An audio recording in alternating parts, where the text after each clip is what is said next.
안녕하세요. 오늘도 사연살롱을 찾아주셔서 감사합니다. 전 항상 사연살롱의 사연을 들으며 하루의 시작을 맞이하고 있는 애청자입니다. 전 얼마 전 한 사람의 지나친 욕심으로 인해 가정의 평화를 와장창 깨뜨릴 뻔한 사람이에요. 세상은 넓고 또라이는 많다더니 사람 대하는 일을 하면서 별의별 사람을 다 만났다고 생각했던 저였는데도 충격을 받고 말았답니다. 터무니없을 정도로 욕심을 부리는 한 사람으로 인해 선한 사람이 얼마나 마음의 상처를 받고 피해를 볼 수 있는지 뼈저리게 깨달은 사건이었죠.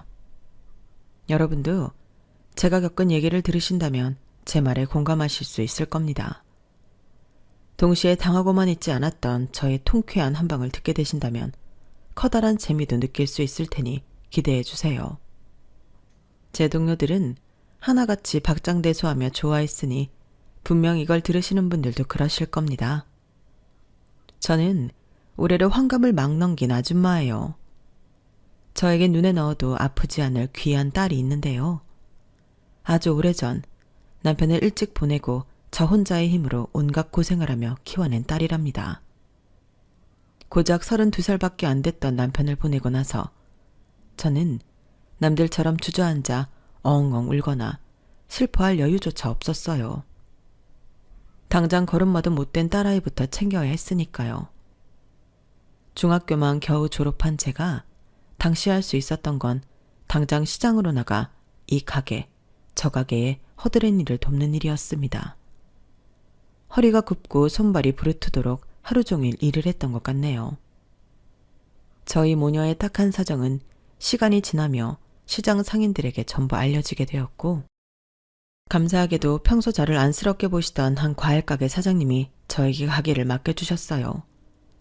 그때부터 과일을 팔며 애를 키우고 또 그 시장 일대가 전부 재개발로 갈아엎어져 대형 마트가 생긴 이후에도 전 마트에서 가진 야채와 과일, 채소를 팔았답니다.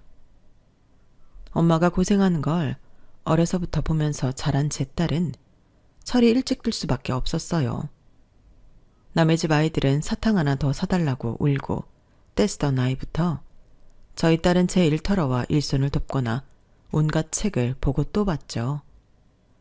그런 모습이 오히려 안쓰러웠던 제가 딸에게 친구들이랑 같이 나가서 놀라고 등을 떠밀어도 딸아이는 딱 잘라 거절했어요. 떡볶이 사장님이 그러는데 엄마랑 내가 행복해지려면 돈이 필요하대. 돈이 많아지려면 책을 많이 읽어야 한댔어. 내가 이거 많이 읽어서 엄마 돈 많이 벌게 해줄게. 그럼 우리 행복해질 거야. 네 나이엔 그러지 않아도 돼. 떡볶이 사장님이 괜히 그러는 거야. 동네 애들이랑 학교도 같이 다닐 텐데 친구 없이 학교 다니게 되면 어쩌려고 그래. 얼른 애들이랑 나가 놀아. 싫어. 난 걔네들보다 엄마가 더 소중해. 딸이 그런 모습에 저는 늘 마음이 미어지는 것 같았죠. 그리고 딸의 모습이 저에게는 굉장한 자극이 되었어요. 딸이 원하는 게 공부라면 그거라도 원 없이 시켜주기 위해 저는 더 열심히 일을 했죠. 그런 저의 모습이 주변 사람들에게 좋게 보였는지 마트에 오시는 손님들도 절 굉장히 좋아해 주었고 회사에서도 절 높게 평가를 해주었어요. 저는 점점 높은 자리에 올라 나중에 마트의 절반을 관리하는 업무까지 맡게 되었답니다. 직급이 올라가면서 벌이도 덩달아 오르게 되었고요. 덕분에 저희 딸 대학 자금만큼은 알차게 모을 수가 있었어요. 어려서부터 속이 깊던 제 딸은 돈도 많이 벌고 어려운 사람도 도울 수 있는 일을 하고 싶다며 간호사가 되길 꿈꿨어요. 결국 학교 성적이 워낙 좋아 우리나라에서 내노라 하는 좋은 간호대학을 갈 수 있었고 남들이 꿈에 그리는 병원에서 일을 하게 되었답니다. 저한테 제 딸은 제 인생의 모든 것이라고 해도 과언이 아니었어요. 좋은 건 못 해먹이고 못 입혀줬는데도 사춘기 한 번 없이 번듯한 성인이 된 제 딸이 제 인생 최고의 자랑이자 자부심이었죠. 그런데 예상보다 빨리 그날이 오고 말았어요. 저희 딸 입장에서 결혼이라는 단어가 나오는 날 말입니다. 엄마 있잖아. 나 사귀는 사람 있어. 그래? 뭐 요즘 그런 것 같긴 하던데. 근데 왜? 갑자기 무슨 일인데? 엄마, 나 그 사람이랑 결혼하려고. 뭐? 결혼? 어떤 사람인데? 만난 지 얼마 안 되지 않았니? 그 사람은 몇 살인데? 너보다 나이 많아? 응, 나보다 4살 많고 같은 병원에서 일하는 의사야. 만난 지는 1년 조금 넘었어. 정말 좋은 사람이야. 다은이 네가 아직 25살밖에 안 됐는데 좀 이른 거 아니야? 나이만 보면 그렇긴 한데 이 사람 정말 좋은 사람이야. 엄마도 만나보면 내가 왜 결혼까지 결심했는지 알 거야. 딸이 그렇게까지 말하니 저도 더 이상 말을 아꼈어요. 물론 저희 딸이 고른 남자라면 분명히 사람 됨됨이도 바르고 선한 사람일 거라고 믿었지만 25살밖에 안 된 딸이 시집을 간다고 하니 놀랐던 건 사실이에요. 어떤 사람이길래 생각이 깊고 신중한 저희 딸이 그렇게 이른 나이에 결혼을 결심했는지 저도 궁금하더군요. 솔직히 말하자면 저희 딸이 그 전에 연애를 많이 해본 건 아니어서 내심 걱정이 살짝 되기도 하고요. 하지만 얼마 뒤에 만난 예비 사위는 그런 일말의 걱정조차 눈 녹듯이 녹아내리게 만드는 사람이었어요. 딸의 말대로 정말 좋은 사람임이 틀림없었죠. 그날은 이른 초봄으로 아직 쌀쌀한 날이었는데 딸과 예비 사위의 일이 아직 끝나지 않아서 제가 병원 안에 잠깐 앉아서 기다려야 했어요. 두 사람이 늦은 것이 아니라 제가 앞전의 일정이 예상보다 일찍 끝나면서 시간이 애매하게 남은 거였죠. 딸은 밖이 추우니 안에 들어와서 기다리라고 했고 저 역시 혹시나 예비 사위가 일하는 걸 볼 수 있지 않을까 싶어서 흔쾌히 그러겠다고 했어요. 넓은 병원 의자 한 기퉁이에 얌전히 앉아 애들을 기다리는데 딸이 사진으로 보여줬던 그 남자가 한 환자를 배웅하는 게 보이더라고요. 딱 봐도 몸이 불편해 보이는 할아버지였는데 괴팍한 언성에도 넉살 좋게 안내를 하면서 웃는 얼굴로 배웅을 하는 모습이었습니다. 그런 모습을 보니 저 역시 저희 딸이 사람을 제대로 봤구나 싶으면서 안심이 되었어요. 예비사위는 절 못 보고 그대로 다시 들어갔지만 그때의 첫인상이 저에겐 굉장히 좋게 남게 되었죠. 그래서 이후 약속 시간에 만난 사위에게 굉장히 너그럽게 대할 수가 있었어요. 목소리 큰 할아버지한테는 그렇게 넉살이 좋더니 제 앞에선 잔뜩 긴장을 하는 게 우리 딸한텐 정말 진심이구나 싶었어요. 어머님 안녕하십니까? 다은이와 사귀고 있는 강민호라고 합니다. 반가워요. 우리 다은이한테 얘기 참 많이 들었어요. 너무 좋은 사람이라고. 아닙니다. 다은이가 더 좋은 사람이에요. 긴장 풀어요. 우리 다은이가 갑자기 결혼 얘기를 꺼내서 내심 놀라고 당황스러웠는데 이렇게 만나보니 걱정이 싹 사라지네. 인상만 봐도 알겠어. 얼마나 선한지 말이야. 좋게 봐주셔서 감사합니다, 어머님. 결혼한다면서 무슨 어머님, 장모님이라고 해요. 네네. 어머, 장모님도 말씀 편하게 하십시오. 좀처럼 긴장을 풀지 못하는 예비 사위의 모습에 저는 딸과 눈빛을 교환하면서 얼마나 웃음을 참았는지 몰라요. 진득하니 앉아서 이야기를 나눠보니 예비 사위는 정말 진중하고 생각도 깊은 사람이더군요. 저희 딸을 대하는 태도도 너무 다정했고요. 그런 모습에 전 두 사람의 결혼을 흔쾌히 허락할 수밖에 없었답니다. 그날 저희 세 사람은 즐거운 시간을 보내고 헤어졌어요. 저렇게 훌륭한 아들을 둔 예비사도는 당연히 좋은 사람일 거라고 생각했고 그런 집안이라면 제 딸을 믿고 맡길 수 있겠다고 생각했죠. 그런데 그런 저의 생각이 커다란 착각이었더군요. 제가 자식을 결혼시키는 게 처음이라 아니랬던 것 같아요. 며칠 뒤 결혼 준비로 한창 들뜨고 정신이 없던 저희 딸이 축 처진 어깨로 집에 들어오더라고요. 제 배로 나온 제 자식이 그런 모습으로 집에 들어온 적이 처음이라서 전 깜짝 놀랐죠. 딸, 무슨 일이야? 왜 이렇게 힘이 없어? 밖에서 무슨 일 있었어? 아니야, 아무것도. 나 씻고 바로 잘게. 저녁은? 안 먹을 거야? 입맛이 없어서 안 먹을래. 피곤해서 그런가 봐. 지금은 그냥 자고 싶어. 밥도 안 먹고 바로 방으로 들어가는 딸을 보며 무슨 일이 더 있냐고 물어보기도 어려웠어요. 간호사일 처음 시작할 때도 그런 표정은 안 짓던 딸이었는데 저까지 걱정이 되어서 밤잠을 설칠 정도였죠. 딸은 그 이후로도 며칠 동안이나 기운이 없었어요. 한 일주일쯤이 지나서야 점점 평소의 모습을 되찾더라고요. 하지만 제가 무슨 일이 있냐고 물어보면 한사코 대답을 하지 않았습니다. 아무 일 없다는 빤한 거짓말만 하면서요. 결과적으로 딸이 다시 기운을 차렸기에 그냥 넘어가긴 했지만 그때의 딸의 표정은 한동안 잊혀지지가 않았어요. 그런 일이 있고 나서 약 보름쯤 지났으려나요? 딸과 예비 사이가 한 번 더 찾아오더군요. 상견례 자리를 마련하려고 한다면서요. 저야 마트에 다니는 일정이 똑같으니 예비 사돈 일정에 맞추겠다고 했고 그렇게 빠른 시일 내에 상견례 날짜가 잡히게 되었어요. 장소는 특이하게도 사돈집으로 정해졌죠. 주소를 찾아보니 강남 한복판에 있는 엄청난 고급 아파트였어요. 인터넷으로 헉소리가 날 만큼 으리으리하고 고급스러운 아파트 외관을 보고 없던 긴장감이 밀려오긴 했지만 그래도 애써 마음을 가라앉히려고 노력했어요. 예비 사이가 그랬던 것처럼 사돈도 저희 형편에 상관없이 마음을 열어줄 거라고 생각하면서요. 상견례 날 저는 최대한 저희 딸을 생각하는 마음으로 없는 돈을 털어 백화점에 가서 마련한 단정한 새 옷을 입고 한 손에는 과일 바구니를 들고 그렇게 사돈댁을 방문했어요. 딸은 저에게 그런 거 안 들고 가도 된다며 한사코 말렸지만 저는 그럼에도 과일 바구니를 챙겼답니다.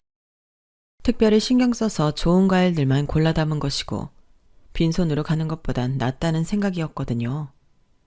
하지만 으리으리한 엘리베이터를 타고 예비 사돈댁에 들어가는 순간 저는 깨달았어요. 딸이 한사코 비싼 거 들고 가지 말라고 하는 이유를요. 저희 딸이 그런 거 안 들고 가도 예비 사돈이 잘 대해주신다는 의미로 그런 줄 알았는데 현실은 정반대였죠. 이게 무슨 일하는 이모님이라도 드려야겠네. 거기 놓고 들어오세요. 현관문이 열리고 처음 예비 사돈을 보자마자 전 사람 좋은 웃음으로 과일 바구니를 건네는데요.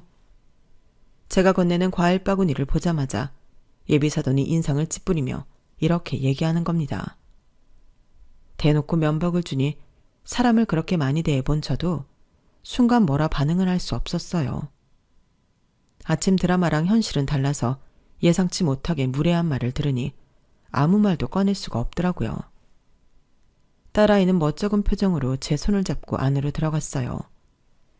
기분이 상한 채로 집 안에 들어섰는데도 실내 인테리어가 고급스럽다는 걸 인정할 수밖에 없더군요. 벽면에 걸려있는 그림도 엄청나게 비쌀 것 같았고 조명이며 가구 하나하나가 단조로운 듯 하면서도 굉장히 우아했어요. 앞서 그런 모욕적인 말을 들었음에도 저도 한낱 보잘것없는 일반인인지라 어쩔 수 없이 위압감이 드는 건 사실이었어요. 하지만 저희 딸을 위해서라도 그런 티를 내지 않으려고 계속해서 제 자신을 다잡으려고 했죠. 앉으세요. 차린 게 좀 소소해서 민망하네요. 아니에요. 무슨 레스토랑에서나 볼 법한 음식들이 한가득인데요. 사돈께서 고생이 많으셨겠네요. 이렇게 대접해 주셔서 감사해요. 다은이 오늘 오전까지 근무하다 왔다는데 간호사 일이 얼마나 힘들어요? 좋은 거라도 먹여야죠. 물론 우리한텐 소소한 상이긴 하지만. 엄마. 예비사돈이 묘하게 저희 집안을 깔보는 듯한 말을 하자 예비사이가 낮은 소리로 제재를 해주었어요. 하지만 예비사돈은 얼굴색 하나 안 변하고 우아한 말투로 말을 계속 이어갔습니다.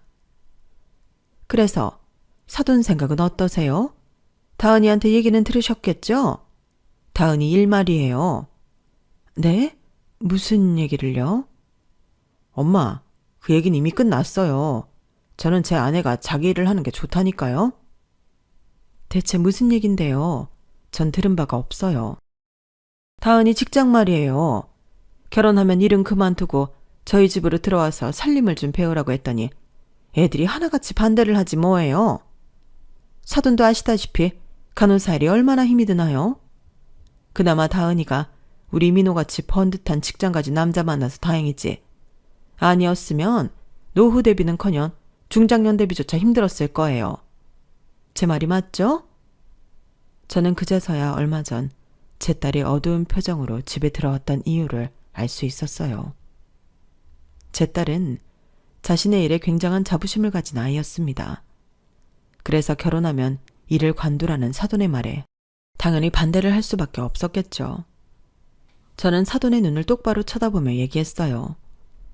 아니요, 전 그렇게 생각 안 해요. 요즘 색시들이 누가 결혼했다고 일을 관두나요? 더군다나 우리 다은이는 지금 번듯한 직장이 있는데 말이에요. 강서방도 다은이가 일을 관두지 않길 바라는데 저희가 뭐라고 애들한테 강요를 해요? 다은이가 얘가 왜 이렇게 순진한가 했더니 사돈 닮아서였네요. 당연히 애들은 어리니까 그렇게 생각하겠죠. 하지만 저희는 세상을 더 오래 살아봐서 알잖아요. 여자가 밖에서 돈 버는 게 말처럼 어디 쉽냐고요. 게다가 저희 아들이 바빠서 내조해줘야 하는 것도 한두 가지가 아닐 텐데 일까지 하면서 그걸 어떻게 다 챙긴다는 거예요? 고작 몇 푼 벌겠다고 그렇게 아등바등 살아야 할 이유가 없잖아요. 엄마, 그만하세요. 저번에 얘기 다 끝났잖아요. 저는 다은이가 좋아하는 일을 뺏고 싶지 않다니까요. 그리고 장모님 처음 뵙는 자리에서 어떻게 이런 얘기를 할 수가 있어요? 넌 아무것도 모르면 가만히 있어. 원래 남자들이란 결혼 전과 후가 다른 법이야. 그럼 네가 일도 하고 살림도 알아서 하겠다는 거야? 내가 너 그러라고 손에 물 한 방울 안 묻히고 귀하게 키웠는 줄 알아? 예비사돈의 언성이 높아지자 예비사위는 더 이상 안 되겠다는 듯이 저와 저희 딸에게 다가와 나오라는 제스처를 취했어요. 눈치껏 그 뜻을 알아들은 저와 제 딸은 예비사위의 에스코트를 받고 현관 밖으로 나왔죠. 등 뒤로 예비사돈이 아직 얘기 안 끝났는데 어딜 가냐며 화를 내는 소리가 들려와 순간 욱하고 돌아서려 했지만 저희 뒤에서 저희를 보호해주며 걸어오는 예비사위를 보고 다시 현관으로 향했네요. 예비사위는 집 밖으로 나오자마자 저에게 90도로 허리를 숙여 사과를 하더군요. 정말 죄송합니다, 장모님. 제가 뭐라 말씀을 드려야 할지 모르겠네요. 저희 아버지가 돌아가신 뒤로 엄마가 절 끔찍이 생각하셔서 사전에 충분히 대화를 나눴는데도 여전히 고집을 꺾질 않으시네요. 이런 꼴을 보여 정말 죄송합니다. 제가 집까지 바래다 드릴게요. 집까진 우리가 알아서 갈 테니 들어가. 사돈이랑 다시 한번 제대로 대화를 해봐. 사돈 마음을 돌릴 때까지는 우리는 그만 만나는 게 좋겠네. 나로서도 초면에 이런 말을 듣게 되니 여간 당황스러운 게 아니야. 우리 딸이 간호사가 되기 위해 얼마나 노력했는지 자네 알지? 병원에서도 우리 딸만큼 친절하고 일 잘하는 간호사는 드물 거야. 그럼요. 잘 알고 있어요. 제가 저희 엄마를 다시 설득시켜 보겠습니다. 정말 죄송해요. 사실 예비사돈의 인성이 나쁜 게 예비사위의 잘못은 아니었어요. 오히려 그런 엄마 밑에서 심성이 바른 사람으로 자란 예비사위가 기특한 게 맞았죠. 하지만 당장 제 딸은 속상한 표정을 감추지 못한 채 눈물이 그렁그렁했고 저 역시 그 꼴을 당하고 기분이 좋을 리 없었어요. 그래서 예비사위한테는 인사 한마디도 하지 않고 곧장 엘리베이터를 타고 내려왔습니다. 집으로 돌아오는 길에 저는 딸과 허심탄회하게 이야기를 나눴어요. 짧지만 깊은 대화였죠. 저희 딸은 자신의 커리어와 결혼 사이에서 무엇을 더 우선적으로 생각해야 할지 모르겠다며 눈물을 흘리더군요. 저는 섣부른 말을 뱉을 수가 없었습니다. 어떤 사랑은 죽음이 갈라놓아도 영원할 수가 있다는 걸 전 이미 남편을 통해서 알고 있었거든요. 그렇지만 동시에 제 딸이 자신의 커리어를 억지로 포기하는 걸 볼 수도 없었어요. 제가 할 수 있는 말이라곤 찬찬히 생각하자. 찬찬히. 넌 아직 어리고 시간이 많아. 너무 힘들면 좀 찬찬히 생각해도 된다. 라는 말뿐이었어요. 커리어도 그렇고 연인도 그렇고 새로운 무언가를 만나면 사람 마음이 변하기도 한다고 그렇게 살아가는 사람들도 많다고요. 제 부족한 위로가 그래도 효과가 있었는지 제 딸은 다음 달부터 더 이상 침울해하진 않았어요. 대신 차분하게 이것저것을 생각하는 듯 했죠. 어려서부터 워낙 영특한 아이였으니 전 그저 얌전히 기다렸습니다. 눈치를 보니 예비 사위와의 결혼 준비는 관둔 것 같은데 아직 헤어지진 않은 것 같았어요. 뭔가 결정을 내리면 나한테 말해주겠지 하면서 저는 그저 묵묵히 있었어요. 그렇게 차분하고 잔잔한 나날들이 이어졌죠. 어느새 저희는 여느 때처럼 평범한 하루하루를 보내고 있었는데요. 그런데 별안간 그 잔잔하던 일상을 깨뜨리는 커다란 돌덩이가 날아오더군요. 그리고 그 돌멩이는 정확히 저에게 날아왔어요. 평소와 다름없이 마트에 출근해서 일하던 저는 점심 식사를 마치고 들어오는 길에 황당한 광경을 목격하게 되었어요. 마트 한가운데에 예비사돈이 머리끝부터 발끝까지 명품으로 휘감은 채 꼿꼿하게 서 있는 거예요. 같이 일하는 동료가 제 쪽으로 후다닥 오더니 왜 전화를 안 받았냐고 속삭이더라고요. 그제서야 핸드폰을 무음 모드로 해놓았다는 게 생각이 났죠. 바로 그때 예비사돈은 절 발견하고는 제 쪽으로 또각또각 소리를 내며 걸어왔어요. 눈빛과 얼굴엔 이미 조소가 가득해 보였죠. 어머 사돈, 저번에는 서로 인사도 제대로 못하고 헤어져서 얼마나 아쉬웠는지 몰라요. 그때 대화를 하다 말아서 얘기 좀 하려고 찾아왔는데 이런 데서 일하시는군요. 무슨 일로 오신 거죠? 말했잖아요. 할 말이 있었다고요. 근데 여기 오니 할 말이 더 생기네요, 사돈. 애들 결혼한 후에는 사돈도 일 그만하셔야 될 것 같아요. 우리 아들 장모가 이런 데서 일한다면 저희 아들이랑 제 평판이 어떻게 되겠어요? 이보세요. 지난번부터 정말 지나치게 무례하시네요. 여기도 엄연히 제가 일하는 회사예요. 직장이라고요. 남의 직장에 이렇게 말도 없이 찾아와서 뭐가 어쩌고 저쩌요? 소리 좀 그만 지르세요. 상스럽게.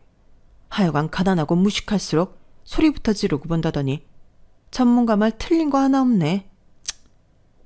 제 호통에도 눈 하나 깜짝 안 하던 예비사도는 대뜸 저한테 평주봉투 같은 걸 주더군요. 딱 봐도 비싼 백화점에서나 볼 법한 고급스러운 봉투였죠. 흔한 아침 드라마에 나올 것 같은 돈봉투는 아닌 것 같길래 이게 뭔가 싶어서 열어보았어요. 그 안에는 빼곡하게 글씨가 적힌 종이가 있었어요. 혼수 목록이에요. 아무리 뜯어봐도 구성한 구석이라곤 요만큼도 찾아볼 수 없는 집안에서 혼수를 해오면 얼마나 또 촌스럽게 해오겠어요? 상상만 해도 머리 아프니까 그냥 제가 적어준 대로 사와요. 이게 무슨 침대 하나에 2천만 원을 해요.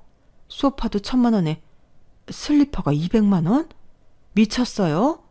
대충 계산해봐도 여기 있는 거 다 합치면 몇 억은 훌쩍 넘어요. 뭐 한 5억쯤 된다고 하더라고요. 그게 큰 돈인가요? 그럼 5억이 적은 돈이에요? 그리고 누가 이렇게 혼수 물품을 던지고 갑니까?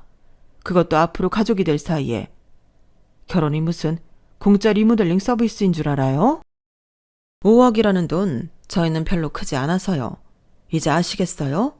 지금 그쪽 딸이 얼마나 대단한 집에 시집 오려고 하는지? 그렇다고 내가 뭐 결혼을 반대를 해요? 뭘 해요? 이렇게 직접 찾아와서 친히 방법까지 알려주고 있잖아요. 사돈 입장엔 무려 돈 많은 의사 사위가 생기는 건데 이 정도는 예의상이라도 해야 하는 거 아니에요?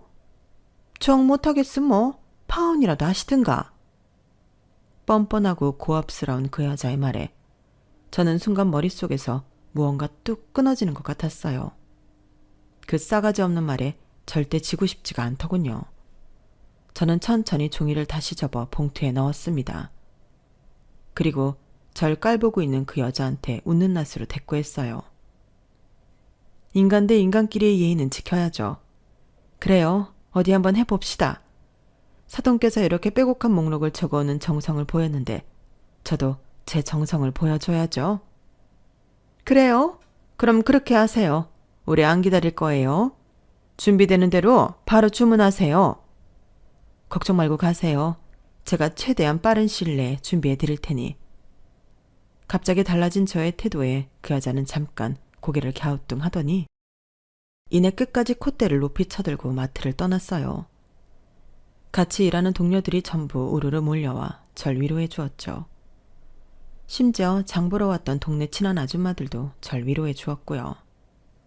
하지만 전 이미 머릿속으로 계획을 세운 뒤라 웃으며 괜찮다고 대답했습니다. 다만 그 와중에도 한 가지 걱정되었던 게 동네에 너무 소문이 날 것 같아 딸의 귀에도 들어가게 될 것 같더라고요. 그래서 저는 그날 퇴근하자마자 딸에게 이 일을 알렸어요. 아니나 다를까 제 딸은 이미 퇴근 후 동네 친한 아줌마한테 이 이야기를 미리 듣고 왔다며 절 걱정했죠. 그리고 제가 의사를 물어보기도 전에 먼저 저에게 이렇게 얘기하더군요. 엄마, 내가 오랜 시간 동안 잘 생각해 봤는데 난 결혼보다는 내 커리어가 더 중요한 것 같아. 내일 오빠한테 연락해서 그냥 헤어지자고 할 거야. 안 그래도 너한테 먼저 물어보려고 했는데 정말 괜찮겠어? 아까 안 그래도 시어머니 될 사람이 엄마 마트에 찾아갔다고 해서 얼마나 놀랐는지 몰라. 난 그런 일을 감내하면서까지 결혼을 하고 싶지 않아. 오빠는 자기가 다 막아주겠다고 하지만 아마 100% 막을 수는 없을 거잖아. 엄마한테 또 이런 일이 생길 수 있다는 게 싫어. 그래, 네 결정이 그렇다면 존중해줄게. 근데 사실 아까 엄마는 사돈한테 혼수 전부 해주겠다고 했어. 뭐라고? 엄마, 그렇게 안 해도 돼. 엄마가 다 생각이 있어서 그랬던 거야. 너도 이제 더 이상 그 집에 미련이 없다면 엄마가 그 인간을 좀 혼내줘도 괜찮겠어? 당연하지. 그 인간 혼내주는 건 나도 동참하고 싶은걸? 그래? 그러면 저는 딸에게 제가 생각하고 있던 내용을 자초지종을 설명해 주었어요. 제 모든 설명을 들은 딸은 그 자리에서 배꼽을 잡고 웃었죠. 저희 둘은 그날로 5억짜리 혼수를 준비하는 데 열을 올렸답니다. 포장지 하나하나 최대한 고급스러운 걸 고르면서 정성스럽게 준비를 했죠. 매일 저녁마다 딸과 함께 준비하는 시간이 얼마나 즐거웠는지 몰라요. 솔직히 지금 생각해보면 그런 즐거움을 준 그 여자한테 고맙기까지 할 정도예요. 대망의 날이 다가오자 저희는 그 여자의 집으로 향했습니다. 계획했던 대로 그날 오전에 오늘 혼수 물건들이 전부 배송될 예정입니다. 사돈께서 기쁘게 받으시길 바랍니다. 라고 문자를 남겨놓았죠. 사실 그 여자가 모르는 사실이 하나 있었는데요. 그건 바로 모든 혼수 물품들을 저와 제 딸이 직접 배달한다는 것이었어요. 저희 두 사람은 저희 몸집보다도 더 큰 택배 상자를 들고 그 여자의 고급 아파트를 찾아갔습니다. 모자를 푹 눌러 쓴 채 현관 호출 버튼을 누르니 문을 열어주더군요. 미리 알아본 바로는 그날은 일하는 이모님이 오지 않는 날이라서 그 여자가 직접 문을 열어준 거였어요. 딸과 함께 엘리베이터를 타고 올라가는데 저도 모르게 긴장이 되어 심장이 콩닥콩닥 뛰더라고요. 초인종을 누르자 드디어 그 여자가 모습을 드러냈고 저희는 문이 열리자마자 택배 상자를 들고 그대로 거실 안으로 들어갔습니다. 그 여자는 상자를 하나씩만 들고 오는 저희를 보고 의아해했죠. 이게 뭐예요? 오늘 혼수가 전부 온다고 했는데 이 2개가 다예요? 자, 잠깐! 신발 신고 들어가지 말아요. 뭐 하는 거예요? 신발을 신은 채로 거실까지 걸어가자 그 여자는 깜짝 놀라 제 뒤를 따라왔어요. 저는 이때다 싶어 거실 한켠에 박스를 내려놓고 모자를 벗었습니다. 그 여자는 절 발견하고 눈이 포도알 만큼 커졌어요. 저는 웃으며 말했죠. 네, 이게 다예요. 오랜만이네요, 사돈. 사돈이 준비한 물건 전부 이렇게 손수 준비해왔습니다. 저도 정성을 다하겠다고 했잖아요. 사돈은 제가 웃으며 이야기를 하니 당황스러웠는지 말을 버벅거리면서 대답하더라고요. 뭐야? 왜 다 당신이 직접 와? 이게 혼수물품 전부라고요? 지금 이게 다 무슨... 아니, 너는 다은이 아니니? 너는 이 시간에 일은 안 하고 왜 여기에 있는 거야? 두 사람 대체 무슨 꿍꿍이냐고? 왜 여기 있냐뇨? 제 결혼이랑 관련된 일에 제가 참여하는 게 이상한 일은 아니잖아요? 더군다나 적어주신 혼수 물품이 여간 많아야지. 저희 엄마가 여기까지 택배 배달을 하시는데 딸인 제가 당연히 와서 도와야죠. 안 그래요? 뭐? 내가 적어준 혼수? 지금 이게 다 혼수 물품들이라고? 딱 보니까 돈도 없어서 꼴랑 조명 몇 개만 들고 온 것 같은데 어디서 두 눈을 똑바로 뜨고 있어. 남의 집에 신발까지 신고 들어오고 말이야. 저는 두 사람이 대화하는 사이에 재빨리 푹 뜯어버렸어요. 그리고는 안의 내용물들을 그대로 거실에 와르르 쏟아냈죠. 아, 이게 다 뭐야?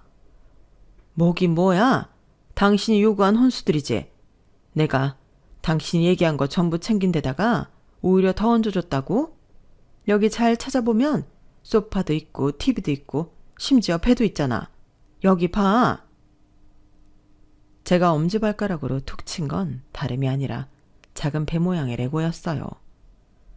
상자 가득 들어있던 레고 조각들이 거실에 와르르 쏟아지자 그 여자는 경악을 하며 소리를 지르더라고요. 기겁을 하다가 그만 발을 헛디뎠는데 굉장히 안타깝게도 레고 조각을 하나 밟았나 봅니다. 아악 하는 외마디 비명과 함께 왼발을 움켜쥐더군요. 그 꼴을 보고 저희 딸은 깔깔 웃으면서 본인의 택배 상자를 뜯었어요. 배가 있는데 물고기가 없으면 쓰나. 어머님, 여기 물고기도 잔뜩 있어요. 어머님이 좋아하는 찻잔도 있고 보석도 그득그득하네요. 뒤이어 딸이 쏟아낸 박스에는 온갖 인형용품들이 가득했답니다. 바닷속 놀이 인형들과 티타임 놀이 인형들, 인형들한테 입히는 각종 옷과 액세서리들이 와르르 거실 바닥에 쏟아졌죠. 딸이 쏟아낸 물건들은 좀 더 특별했는데 저희가 며칠 동안 특별히 묻혀놓은 반짝이들이 가득한 물건들이었어요. 순식간에 그 넓고 고급스러웠던 거실은 온갖 레고 조각들과 인형놀이 도구들로 가득 찬 데다가 반짝이까지 여기저기 범벅이 되고 말았죠. 그 여자는 거의 실신할 정도로 기함을 하며 소리를 고래고래 질러댔어요. 이게 다 뭐야? 이 더러운 것들. 당신 미쳤어? 이거 다 어떻게 배상할 거야? 내가 지금 당장 경찰 부를 거야, 경찰. 경찰 부르면 뭐라고 할 건데? 이게 다 당신이 시킨 일이잖아. 여기 이렇게 떡하니 증거가 있는데? 난 당신이 시킨 대로 한 죄밖에 없어. 제가 주머니에서 혼수 목록이 적힌 종이를 꺼내 그 여자 눈앞에 살랑살랑 흔들어대자 그 여자는 그 종이를 뿌리치려고 허우적대다가 또 다른 레고 조각을 밟고 말았어요. 그리고는 또다시 외마디 소리를 지르며 발을 움켜쥐었죠. 아우 저런. 그러게 왜 자꾸 부산스럽게 행동해요? 얌전히 있는 법을 몰라요? 상스럽게. 그런 여자를 신랄하게 비웃어 주었죠. 저희는 남은 레고 조각 반짝이 털 하나하나까지 탈탈 털어낸 뒤에 친절하게도 상자를 들고 나와주었어요. 그 여자한테 마지막 인사도 잊지 않고요.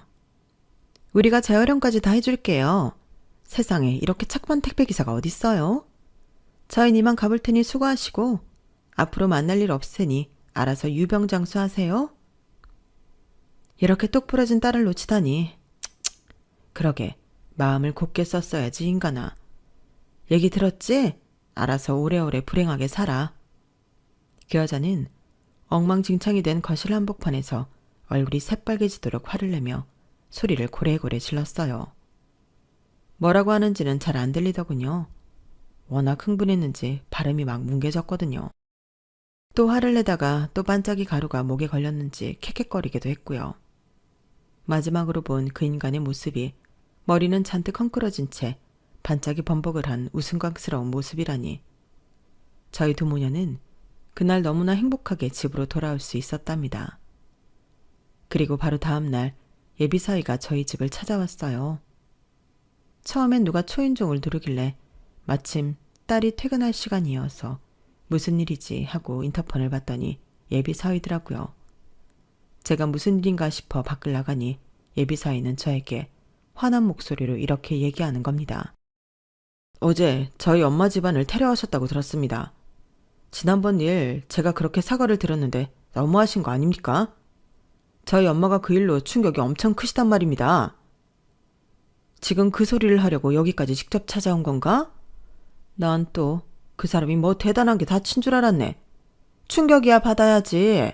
남의 딸 속을 그렇게 뒤집어 놨으면 말이야. 몸만 안 다쳤으면 됐다는 말씀이에요? 너무하시네요. 저는 엄마가 반대하셔도 다은이랑 끝까지 결혼에 성공하려고 했어요. 엄마를 끝까지 설득할 생각이었다고요. 그런데 엄마를 이렇게 충격받게 하면 어떡해요? 자네, 이렇게까지 화를 낼 수 있는 사람이었나? 그럼 그날 상견례 자리 때 지금처럼 단호한 말투로 사돈한테 맞서지 그랬어. 그 여자가 나랑 내 딸 가슴에 대못을 받고 있는데 그럼 우리가 그 꼴을 참았어야 해? 그러니까 제가 사과를 드렸잖아요, 그날. 지금 사과했다고 유세 떠는 거야? 사과할 일을 애초에 하질 말았어야지. 자네가 사과하면 내가 무조건 자네를 용서해야 한다는 건가?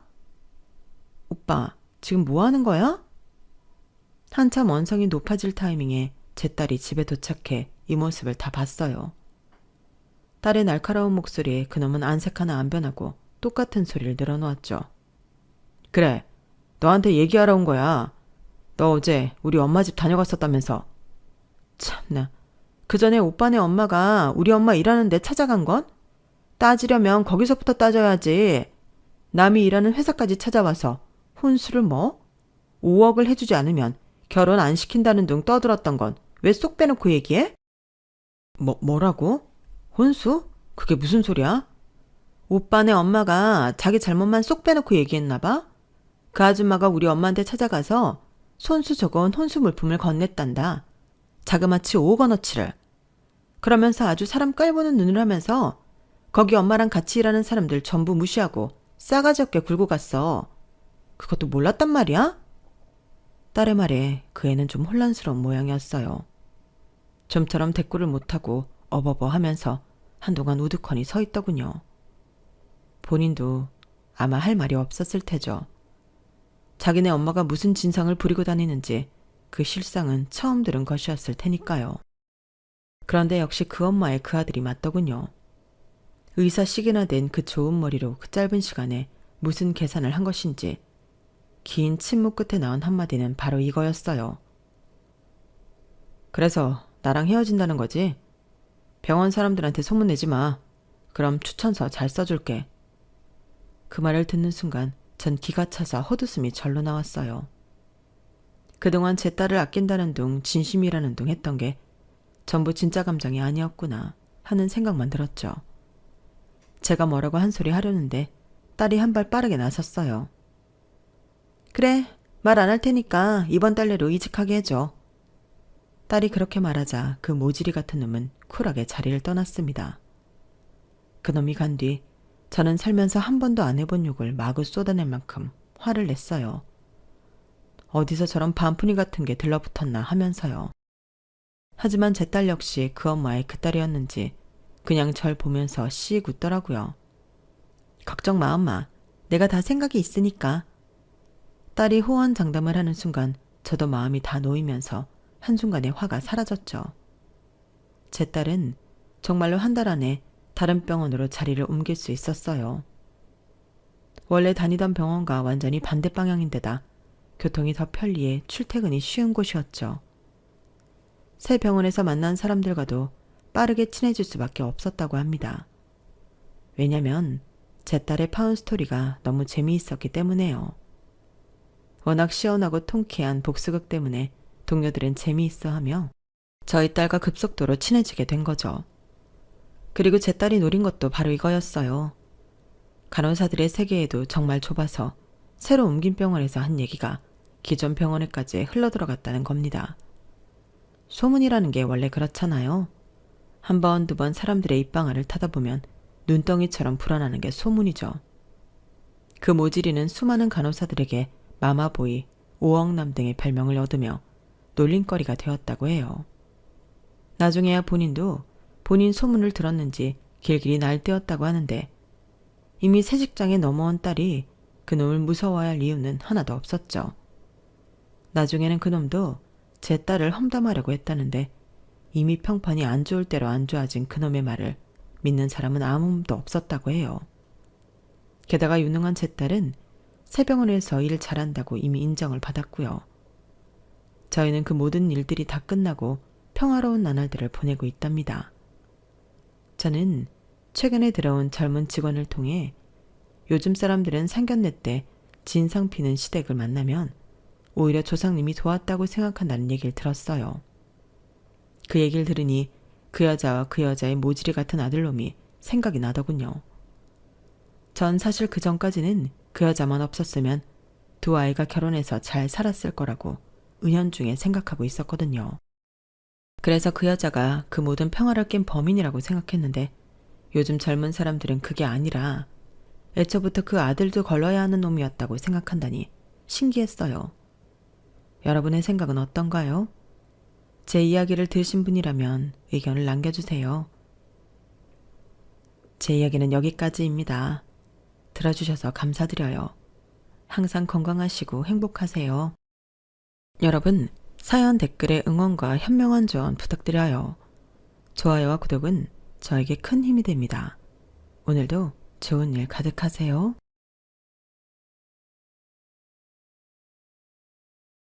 안녕하세요. 오늘도 사연 살롱을 찾아주셔서 감사합니다. 저는 이제 곧 이른을 바라보는 나이가 된 여자예요. 바람잘날 없던 제 인생 스토리 한번 들어보세요. 결혼하고 행복한 삶을 꿈꿨는데 어찌 세상은 이리 가혹한지 참 호락호락하지 않았어요. 남편이 장남의 홀 어머니까지 모시는 것을 알았지만 결혼 후 겪어보니 모든 식구들이 장남만을 바라보고 살더라고요. 전 그렇게 가난한 장남에게 시집을 갔다는 이유로 모든 식구들을 먹여 살려야 했어요. 남편에게는 어린 시동생이 있었는데 그래도 참 그 시동생이 귀엽게 굴면서 큰 힘이 되어주었죠. 형수님, 힘드시죠? 밥 다 먹으면 제가 설거지 할 테니까 형수님은 좀 쉬세요. 오늘 새벽부터 일하고 오시느라 힘드시잖아요. 도련님 괜찮아요. 공부하느라 도련님이 힘들지 내가 뭐가 힘들어요. 제가 할 테니까 얼른 책 한 자라도 더 보세요. 형수님이 힘들게 뻔히 일하는 거 아는데 제가 어떻게 책을 보겠어요. 집안일이라도 도울 테니 말씀만 하세요. 남자애가 무슨 부엌 일을 한다고 해. 너는 얼른 들어가서 책 봐라. 애미 너, 네가 얼마나 눈치를 줬으면 제가 공부하다 말고 일을 하겠다고 해. 어머님, 제가 그럴 일 없다는 거 아시잖아요. 뭘 알아? 우리의 자그마치 검사대래야? 그러니까 손에 물 한 방울 묻힐 생각 말아라. 없는 집 장남한테 시집 왔으면 이런 건 각오해야지. 그럼요. 다 제 일이라고 생각하고 하고 있으니까 너무 염려 마세요. 엄마는 무슨 형수님한테 그런 소리를 하세요. 지금 밥 먹고 사는 것도 형이랑 현숙님이 벌어서 이렇게 살고 있는 건데 오히려 고마워해야죠. 나 때는 보따리 장사하고 살았어. 요즘은 세상이 좋아져서 참 공치사도 받고 좋다. 남편네 집은 참 가난했지만 어머님의 기세가 대단했어요. 저를 잘 따르던 시동생이 고시 공부를 했는데 집안에 이제 검사가 나올 거라며 자부심이 대단하셨거든요. 하지만 시동생만 생각하여 진심으로 시동생이 잘 되길 바랬고 뒷바라지를 참 열심히 했네요. 여보, 고마워. 새벽부터 나가서 세탁공장 갔다가 점심에 잠깐 와서 또 내 동생 밥 차려주고 일하러 가는 거 힘들지? 공부하는 사람 괴고르면 되겠어요? 그냥 일터도 집에서 멀지 않으니까 밥 차려주는 건 일도 아니에요. 없는 집에 시집 와서 참 자기가 고생한다. 내가 꼭 돈 많이 벌어서 호강시켜줄게. 말이라도 고맙네요. 고단하지만 훨씬 나아지겠죠. 이제 도련님 시험도 얼마 안 남았고 또 우리 적금 부은 것도 만기가 다 돼가니 조금은 숨통이 트일 거예요. 그래, 조금만 참자. 힘들면 얘기해. 내가 투잡, 쓰리잡을 뛰어서라도 자기 힘들게 안 할 테니까. 뭐든 건강이 우선이죠. 당신 몸 건강해지면서까지 일 2개, 3개씩 하는 거 원치 않아요. 그냥 내가 조금만 부지런하면 돼.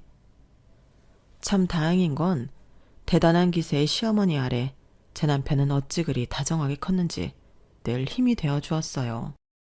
그렇게 열심히 살던 때 예기치 못한 임신을 하게 되었고 놀랐지만 결혼한 지 꽤 오래됐던 터라 저에겐 반가운 소식이었어요. 하지만 가정의 생활비와 시동생의 고시 뒷바라지를 하고 있었기 때문에 제 임신은 어머님과 시동생이 달가워할 리가 없었죠. 뭐? 임신을 해? 니네가 지금 그럴 때냐? 임신하면 당장에 일은 어떡할 건데? 네 시동생 시험 얼마 안 남은 거 몰라서 그래? 어쩜 이리 눈치가 없어? 어머님, 그래도 말이라도 어쩜 그리 서운하게 하시나요? 저희 결혼한 지 꽤 되기도 했고 오히려 아이가 있어야죠. 내가 그리 말했잖아. 네 시동생 시험 붙은 다음에 임신하라고. 넌 생각이 있는 애야 없는 애야? 공장에다가 얘기했냐? 너 대신 일할 사람들도 많을 텐데 이제 어쩔 거야? 그래도 앉아서 하는 일이니 배가 많이 나오기 전까지는 다닐 수 있어요. 그게 중요해? 당장 애 낳고는 어쩔 거며 애를 누가 봐주고 또 이제 우리 집 생활비나 이런 것들은 어쩔 거니? 애비 월급으로 우리 전부 다 먹고 사는 게 가능하냐? 둘이 어쩜 그리 생각이 없는지. 어머님, 너무하시네요. 저 시집 와서 그동안 할 만큼 했다고 생각해요. 도련님 고시바라지에 그리고 홀어머니 다 모셔가며 일했고요. 그러면서 어머님 손에 물 한 방울 묻지 않게 손이 부르트도록 일했네요. 고단했지만 그래도 이 너무 사랑하고 하나뿐인 우리 도련님 잘 되면 좋은 일이니까 내색 없이 했어요. 그런데 그런 제가 결혼하고 임신한 게 일이 비난받을 일인가요? 다른 어머님들은 뭐 먹고 싶은 것 없냐 바로 물어보시던데 어머님 도대체 어쩜 그렇게 말씀을 그렇게밖에 못하세요? 속이 상하다 못해 문드러지네요. 너 지금 그동안 쌓인 불만 얘기하는 거야? 당연히 네가 우리 집에 시집 왔을 땐 다 알고 왔다고 했고 집안에서 검사가 나오려면 어느 정도 희생은 당연히 해야 하는 거지. 그걸 가지고 지금 이렇게 나한테 눈을 부라리고 따져? 애는 얼마든지 가질 수 있는 건데 왜 하필 지금이냐고. 아직 네 시동생이 시험에 붙지도 않았는데 그동안 공부는 그럼 어떻게 할 거야? 책값이며 용돈이며 도통 돈이 드는 게 아닌데 대안 있어? 엄마, 제발 그만하세요. 진짜 명희 얼굴 보기 부끄럽네요. 전 이 집 장남이라 희생하고 살지만 명희는 무슨 잘못이 있어서 이렇게 희생을 하나요? 엄마도 같은 여자면서 이렇게 명희를 대하고 싶으세요? 진짜 제발 정신 좀 차리세요. 네가 여자 하나 잘못 만나더니 평생 안 하던 말대꾸를 하고 참 못났다. 그래, 니들 어디 한번 우리 다 버리고 가서 살아봐. 형, 그만해. 엄마 말이 틀려? 고시 공부도 형이랑 형수가 뒷바라지 해주기로 해서 시작한 건데 갑자기 임신했다고 하면 나보고 어쩌라는 거야. 이제 고지가 코앞인데 내 시험엔 지장 없게 해줘. 돈 걱정하다가 공부 못할 일 없게 말이야. 너 이 자식 그렇게밖에 말 못하냐? 공부하기 전에 인간이 돼야지. 네 형수가 너한테 어떻게 했는데 말을 그렇게밖에 못해. 내가 명의 보기 부끄러워 죽겠다. 됐어, 그만해라. 네가 뭔데 우리 검사아들한테 훈계질이야? 철딱서니 없이 이 상황에 애 나가져서는 꼴 보기 싫다. 그런 뜻이 아니잖아요. 저희도 저희 인생이 있는 건데 엄마가 너무하시니까 드리는 말씀이에요. 축복해주지는 못할 망정 새 생명이 태어나야 하는 이 시점에 구박이나 하는 건 아니라는 말씀이에요. 명희한테 함부로 하지 마세요. 어머님은 그렇다 치지만 도련님 정말 너무하시네요. 그래도 난 도련님이 친동생 같아서 정말 할 만큼 했다고 생각했는데 겨우 임신에 이런 취급이라니. 형수도 제 입장 돼보세요. 솔직히 검사 되기가 쉬운 줄 알아요? 저도 실망했네요. 축복받는 날임에도 막말을 듣고 참 많이 울었죠. 시대가 시대이니만큼 시어머니에게 한 소리도 못하고 살았던 제 자신이 지금 생각하니 불쌍하기도 하고요. 그렇게 전 일을 하며 아이를 뱃속에서 키워나갔고 결국 임신을 한 사실을 공장장님이 알게 되었어요. 명희씨, 임신은 축하한데 솔직히 임신하고 다니지 못하는 거 알잖아요. 내일까지만 나오고 집에서 쉬어요. 공장장님, 저 더 잘할 수 있어요. 그리고 애가 얼마나 순한지 임신한지도 모르겠다니까요. 그래도 임신해서 일을 하는 건 무리가 있죠. 사장님 말씀이니 그냥 따르도록 해요. 나중에 우리가 무슨 원망 들이려고 임산부를 일시키겠어. 이쯤 했으면 오래 다닌 거니까 그렇게 정리합시다. 그리고 축하해요. 공장장님, 저 진짜 잘할 수 있는데 한 번만 기회 주시면 안 될까요? 아이 낳고 몸조리 하고 나면 바로 나을 수 있거든요. 아니, 애는 누가 봐주고? 시어머니도 몸이 편찮으시다며. 말이 안 되지. 솔직히 결혼도 안 하고 홀몸인 여자들 여기 월급이 세니까 들어오고 싶어서 줄 섰어요. 근데 뭐가 아쉬워서 리스크 있는 임산부를 씁니까? 그냥 여기까지 좋게 마무리합시다. 요즘이라면 절대 해당되지 않을 내용이지만 그렇게 전 해고가 되었어요. 잘하는 짓이다. 그러게 임신하지 말랬더니 회사까지 잘리고 너 이제 어쩔 거야? 당장에 우리 아들 다음 달 학비는 어쩔 거냐고? 어머님, 제발 그만요. 저도 마음 안 좋거든요. 도련님 돈 없어서 공부 못할 일은 없으니까 그만 괴롭히세요. 어디 한번 보자. 빚을 내서라도 우리 아들 공부는 꼭 시켜야 할 거야.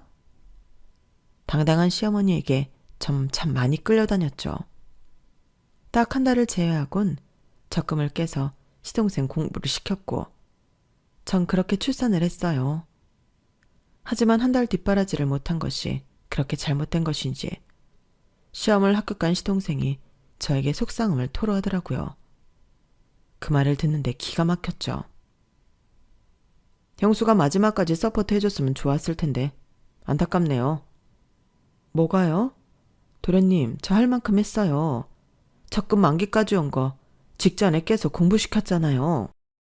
에이, 그건 형이 도와준 거나 마찬가지고요. 형수님이 조금만 참았더라면 오히려 공이 형수한테 돌아갔을 텐데 돈이 없어서 공부 못할 뻔한 거 생각하면 아직도 간 떨려요. 제가 이 시험을 어떻게 준비했는지 아시잖아요. 도련님 너무하네요. 그동안 내가 얼마나 도련님 잘 되기를 바랬는데 이제 와서 무슨 소용인가요? 생색내는 건 아니지만 이런 말 들으니 서운하네요. 저야말로 섭섭해요. 저 형수가 벌어온 돈으로 공부하는 거 뻔히 알면서 회사도 안 나가고 참 눈치 많이 봤습니다. 너 이 자식, 이제 막 애 낳고 몸 푸는 형수한테 무슨 말을 그렇게 해. 막말로 공부하면서 일하는 사람들도 있는데 넌 왜 그렇게 못해봤냐? 이제 검사 좀 됐다고 생색내는 거야? 형도 똑같아. 생활비 좀 지원해줬다고 참 너무들 하네. 그래, 우리 아들이 섭섭할 만하지. 솔직히 니네가 돈으로 우리한테 갑질한 거나 다름없잖아. 어쨌든 이제 우리 막둥이가 검사 됐으니 이제 니들한테 손 벌릴 일 없으니까 니들 알아서 살아. 엄마, 진짜 말 그렇게 하실래요? 아버지 돌아가시고 저 죽어라 일하고 결혼했어요. 심지어 무일푼으로 이 사람 데려와서 이 사람까지 일만 죽어라 했는데 이제 창섭이 검사 됐으니 저희 보고 뭐 나가라는 말인가요? 니들이 그렇게 돈 되기 힘들었다고 하니까 나가라는 건데 왜 그러니? 어머님 그러세요. 그럼 저야 좋아요. 도련님, 저 진짜 도련님 너무 좋아했거든요. 근데 이번 일 겪고 많은 생각을 하게 되네요. 내 친동생처럼 여겼던 도련님이 이렇게 앞뒤 다른 분일 줄 몰랐거든요. 마음대로 생각하세요. 그렇게 아기 낳고 싶어 하셨는데 아이 낳았으니 형이랑 둘이 알아서 사세요. 저한테 뭐 고시 뒷바라지 했다는 공치사는 바라지도 마시고요. 어머님이랑 도련님 정말 심성이 똑같네요. 이해가 너무 불쌍해요. 됐으니까 니네 집을 따로 알아보든지 해라. 니네 생색 듣기 싫으니까 당장 나가. 그까짓 거 얼마나 보탰다고? 참나. 그 말이 끝나고 남편은 집을 나갔고 그날 저녁 구주망태가 되어 들어와 처음으로 제 앞에서 오열을 하였어요. 너한테 이런 모습 보이고 미안하다. 우리 애도 태어났는데 단 한 번도 축복 못 받고 내가 얼마나 못난 놈이면 이런 취급을 당하고 또 너까지 이렇게 대우받게 하는지 진짜 미안해서 제정신에는 말 못하겠더라. 괜찮아. 우리 가정만 있으면 돼. 나는 어머님 말대로 우리끼리 나가 살고 행복하게 지냈으면 좋겠어. 못할 게 뭐야. 엄마한테 부탁해서 지연이 맡기고 나 다시 공장 나가고 당신 일 열심히 하면 누구보다 잘 살 수 있어. 그러니까 힘내고 당신 곁에는 내가 있다는 것만 알아줘. 고맙다. 평생 가족이라고 생각했던 사람들보다 당신이 더 든든하고 고맙네. 내가 진짜 잘할게. 당신이랑 지연이한테 평생 희생할 거고 해달라는 거 다 해줄 수 있을 때까지 노력하고 살 거야. 당신 말 한마디면 충분해. 그렇게 말해줘서 고맙고 우리 행복하게 살자. 너무 우는 남편이 안쓰러웠어요. 그렇게 저희는 집을 알아보려 했고 저희가 한 공은 온데간데 없이 시어머니는 저희를 볼 때마다 배신자들이라며 막말을 하시더라고요. 보니까 우리 아들이 너 만나서 다 버린 것 같다. 원래 착한 애였는데. 어머님, 지연이 아빠 얼마나 착해요. 그런 사람 없어요. 검사 아들이랑 비교되시니까 그러나 본데 검사님이랑 이제 잘 사시면 되겠어요. 그래, 그럴 거다. 구질구질 너희랑 비교가 돼? 나도 이제 검사 엄마라고. 하루라도 빨리 집이 구해져 이 집을 나가고 싶었는데 저를 참 많이 생각해주고 사랑해주던 남편은 갑작스레 자다가 심근경색으로 사망했어요. 원래도 협심증이 있었던지라 사실 놀랄 일은 아니었죠. 내 아들 잡아먹고 네가 무사할 것 같아? 어머님, 저도 마음이 참 힘들어요. 저희 사람 없으면 아무것도 못하고 지연이가 이제 발걸음도 떼기 전인데 저 역시 어떻게 사냐고요. 재수가 옴붙어서 그렇지. 우리 아들이 너 만나서 변했고 또 네 팔자가 드세니 우리 아들을 잡아먹은 거 아니야. 그렇게 착하던 애였는데 너 때문에 이렇게 된 거라고. 아휴, 우리 아들 어쩜 좋아. 저도 속상하니까 제발 그만 좀 하세요. 무슨 정신으로 장례를 치렀는지 모르겠지만 딸 때문에 정신을 차려야겠다는 생각을 하게 되었어요. 너 끔찍이 밉지만 어쩌겠어. 우리 아들이 남겨놓은 내 핏줄도 있으니 어떻게 계속 보고 살아야 하지 않겠냐? 아니요, 지연이랑 나가겠습니다. 어머니가 지연이 보고 싶다고 하면 언제든 데려올게요. 집 구해지는 대로 나갈게요. 안 된다. 너 혼자 어떻게 지연이를 케어한다는 거야? 그래도 내 손주인데 걱정이 되지 안 되겠어? 그동안의 앙금은 서로 잊고 지내보자. 여자 혼자 살기가 어디 쉬운 줄 알아? 내가 혼자 아들 둘 키워봐서 안다고. 그거 쉬운 일 아니다. 이 세상이 옛날 같지 않다고 해도 과부한테는 얼마나 끔찍한 세상인데 지연이한테도 이게 나아. 어머님, 저 어떻게 보시고 살겠어요. 매일 아범 생각날 거고 또 제 원망을 그리 많이 했는데 보시고 사실 수 있겠어요? 지연이 생각해서 이런 꼴 보이고 싶지도 않네요. 그건 묵은 감정 있자니까. 내가 지연 애비가 그렇게 가고 나니까 후회가 돼서 그래. 따뜻한 말 한마디라도 더 해줄 걸 하는 후회 말이야. 그러니까 어디 갈 생각 말고 지연이만 생각하고 살자. 저도 사실 너무 무서워요. 어떻게 살아나가야 할지. 지연이는 평생 아빠 얼굴도 모를 텐데 이 미안함을 어찌해야 할지 정말 상상하기도 싫네요. 어머님의 말에 눈물이 쏟아져 나왔어요. 남편이 가기 전 그렇게 모진 말을 쏟아냈던 어머님이었지만 그래도 남편이 세상을 떠나니 미안한 마음이 아주 많이 있었던 것 같았어요. 아이를 위해서도 혼자 키우는 것보다 그래도 북적북적한 시댁에서 키우는 것이 낫다는 생각이 들었고 완벽히 시어머니를 이해한 건 아니었지만 그땐 시어머니가 내민 손이 참 고마웠네요. 세상에 혼자 나가 싱글맘으로 살 생각하니 두려움이 앞서섰거든요. 전 그렇게 아무렇지 않게 시댁을 나가지 않고 아이를 키우며 살았는데 그래도 시동생과는 여전히 대면대면한 상태였어요. 그런 시동생이 불편해져 갈 때쯤 검사가 된 시동생은 결혼을 한다며 동서를 데리고 왔죠.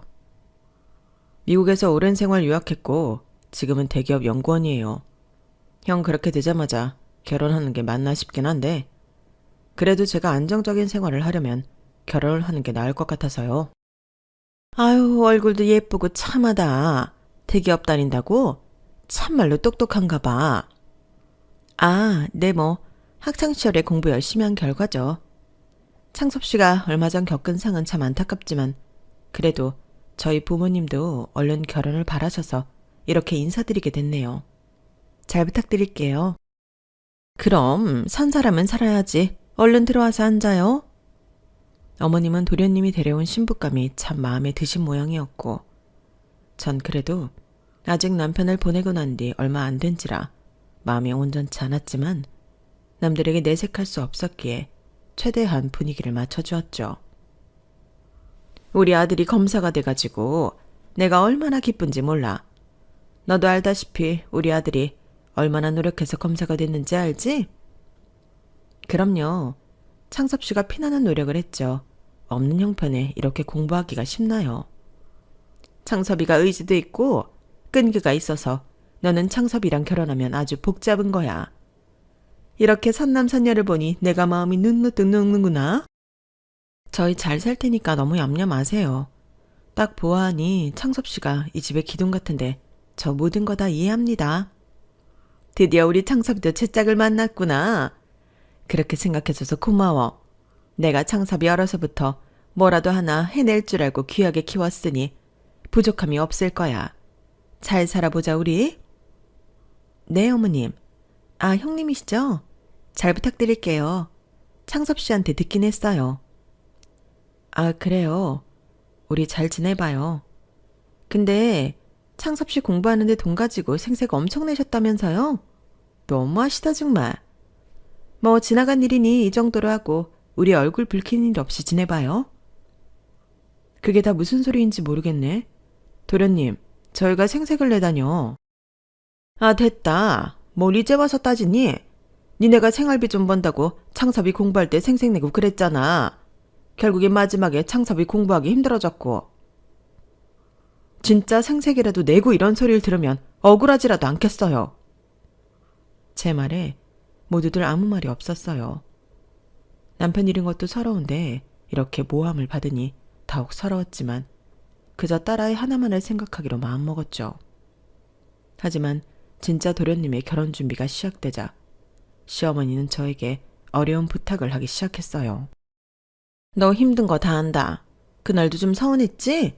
이래저래 그냥 네 동서 비위 좀 맞춰주느라 내가 그런 식으로 얘기한 거야. 창섭이 장가가고 나면 너랑 나랑 지연이랑 살 건데 걔네 기분 나쁘게 할 게 뭐가 있니? 안 그래? 그래도 저희가 생활비를 가지고 갑질을 했다는 식으로 말씀하신 건 좀 너무하셨어요.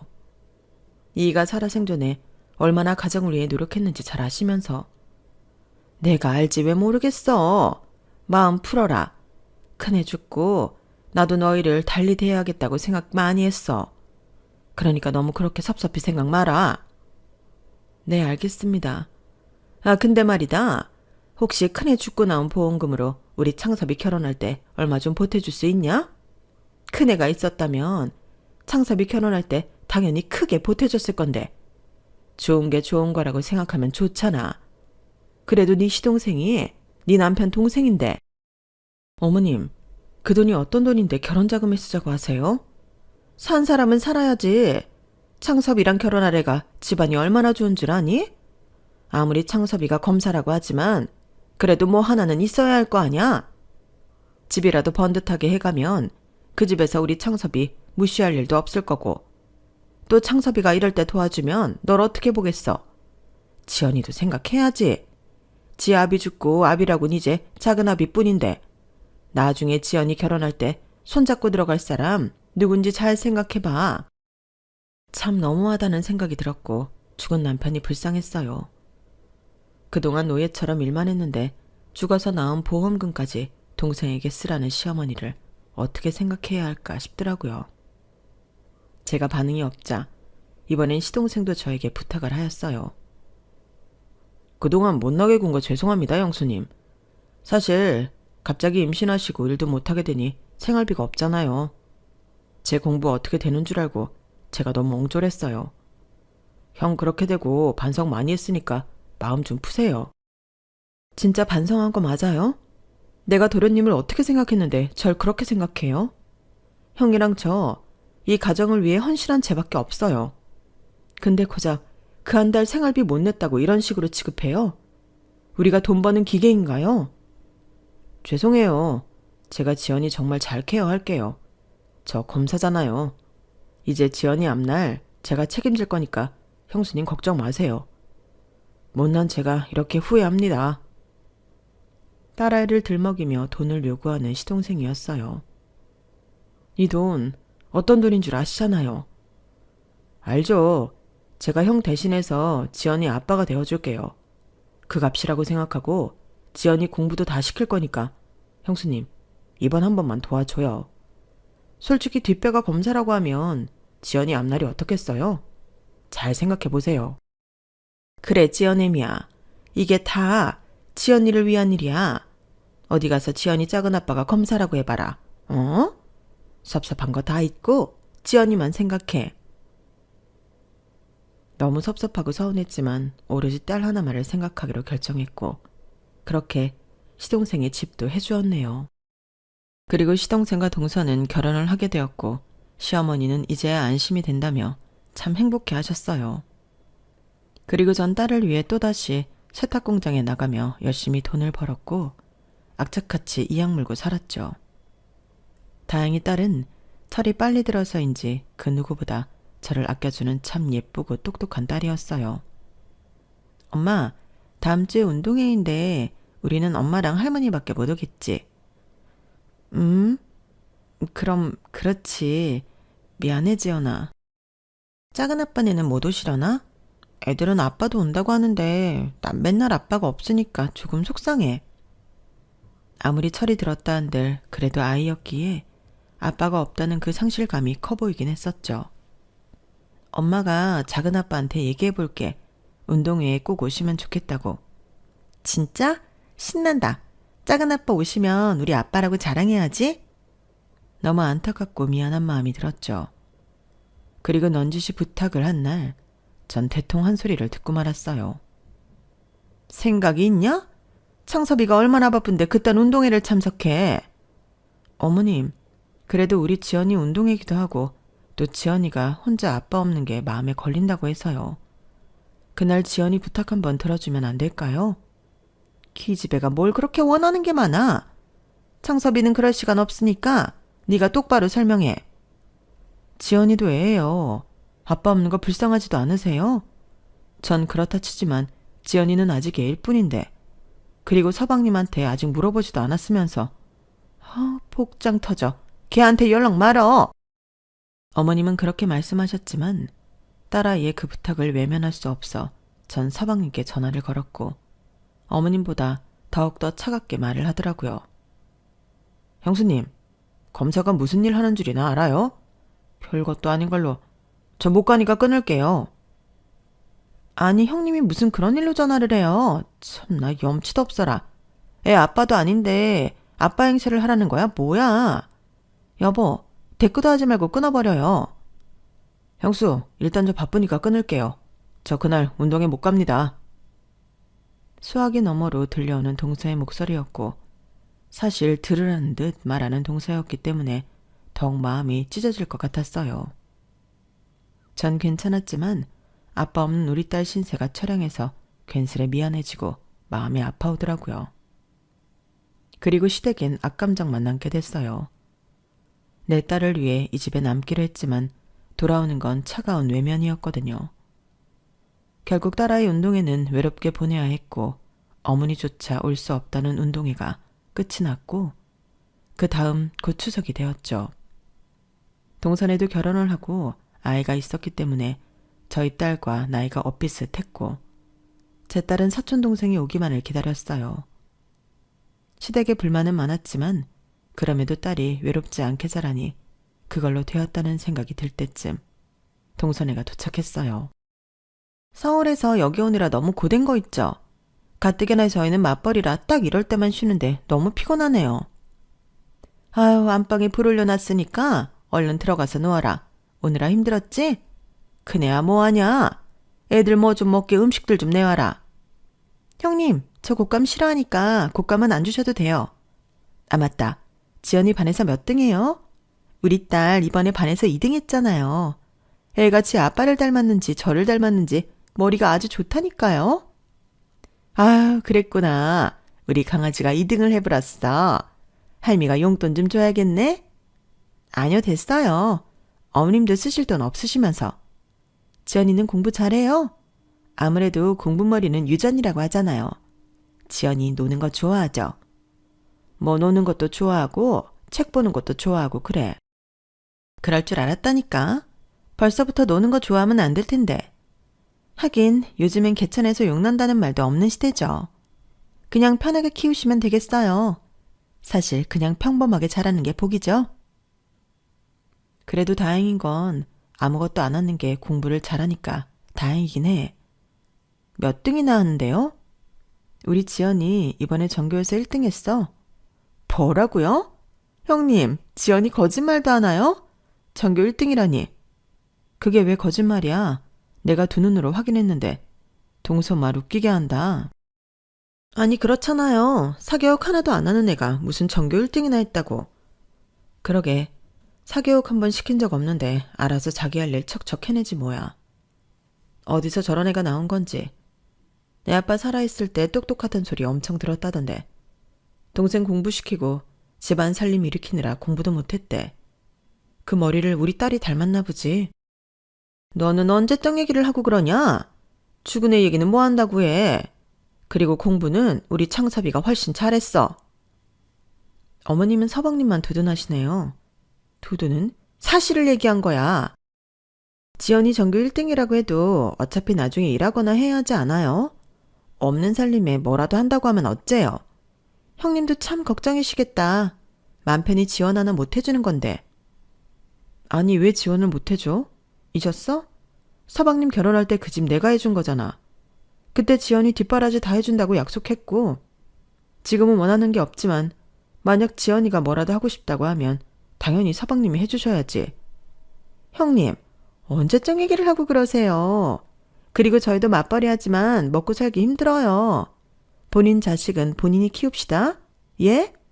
집 한번 해줬다고 생색은 힘들 때 도움 줄 수도 있는 건데 참 너무하시네요. 그래, 뭘 그런 걸 가지고 생색을 내냐? 어? 가족끼리 도와줄 수도 있는 건데. 그리고 여자애를 뭘 그리 공부시키려고 해? 적당한 전문대 보내고 졸업시킨 다음에 격리나 이런 거 시켜서 그저 시집 보내면 그만이다. 그러니까 너무 교육에 애쓰지 말도록 해.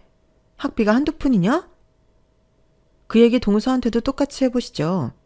같은 딸인데 왜 동서한테는 그런 말씀 안 하시면서 우리 지연이한테는 그러시는 거예요? 제가 참고 있으니까 정말 만만하신 거예요? 저는 참아도 지연이 그렇게 생각하시는 건 못 참아요. 남들 다 하는 과외 지금은 못 시켜도 지연이가 원하면 어떻게 해서든지 다 해줄 거예요. 누가 뭐라니? 네 능력껏 키워. 괜히 우리 둘째 애한테 손 벌리지 말고. 솔직히 너 우리 집에 살면서 밥 얻어먹는 거나 마찬가지인데 그동안 우리가 너한테 진 빚 다 갚은 거잖아. 여태 그렇게 생각하셨어요? 저만 또 모자랐네요. 얘가 근데 오늘따라 왜 이래? 하던 대로 해라. 어? 그냥 너 이 집 살림하고 그저 애나 키우면 그만인 것을 왜 이렇게 따져대는 거야? 제가 왜 그러고 살아야 하는데요? 우리 아들이 네 팔자가 새서 그렇게 됐는데 당연히 미안해하고 살아야지. 기가 찼어요. 그리고 더욱 속상한 건 이 모든 것을 제 딸이 듣고 있었죠. 딸은 아무 말도 없었고 이 집안에서 이런 취급을 당한다는 게 정말 화가 나더라고요. 어머님은 연휴 내내 동서와 시동생의 수발을 들었고 전 괜히 딸을 데리고 나와 아무렇지 않은 척 행동을 해야 했어요. 그리고 얼마나 시간이 흘렀을까요? 그동안 더한무시도 당하고 딸아이는 공부를 그만두라며 시어머니께 가진 모욕을 들은 적도 있었죠. 하지만 시댁에서 저희의 편이 되어주는 사람은 아무도 없었고 저흰 딱 둘뿐이었어요. 대학 입학 발표날 딸아이는 자랑스럽게 사교육을 한 번도 받지 않고 고려대학교에 입학 후 고시를 봐서 변호사가 되었네요. 하지만 이 꼴을 보는 동섭애는 참 많이 아픈 듯 했어요. 너 출세했다? 네 아빠 죽고 한부모 가정에서 그래도 변호사까지 되고 역시 운은 좋아. 우리 딸은 워낙 학교 자체가 경쟁률이 심해서 지금은 재수하는데 알지? 의사할 거라는 거. 동서, 무슨 말을 그렇게 해. 운이라니. 그리고 운도 실력이지. 참, 동서 마음도 씁쓸하겠다. 얘한테 사교육 비용만 월에 몇백이나 쓰면서 아직까지 공부를 시키는 꼴이라니. 서방님 등골이 휘겠어. 우리 지연이가 자기 앞가림 제대로 해줘서 얼마나 다행인지 모른다니까. 형님, 저 약 올려요? 아니, 사실을 말한 거잖아. 오갈 데 없이 어머님 집에 얹혀 사는 주제에 저한테 막대하시면 안 되죠. 정신 나갔어요? 어디 감히 주제도 모르고? 작은 엄마, 지금 저희 엄마한테 무슨 소리 하시는 거예요?